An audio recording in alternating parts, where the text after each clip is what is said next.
అయినా వస్తావనే ఆశతో ఎదురు చూస్తూ ఉంటాడు శ్వాసతో.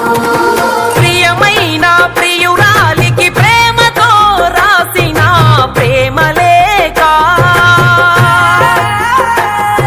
స్వయమైన చేతులతో ముక్కలుగా చింపిందే మనసు లేక. నువ్వు ఊర్వశివని కాదే నిన్ను ప్రేమించింది, నువ్వు దేవతవని కాదే నిన్ను పూజించింది, నువ్వు నింగివని కాదే నేల నేనయ్యింది, నా ప్రాణం అనే కదా నీకు అలుసయ్యింది. రాతలో లేని రాగమ్మ, చెప్పలేనంత బాధమ్మ, గుండెలో నీదే పేదమ్మ, చెరిపినా పోనే పోదమ్మ. రాతలో లేని రాగ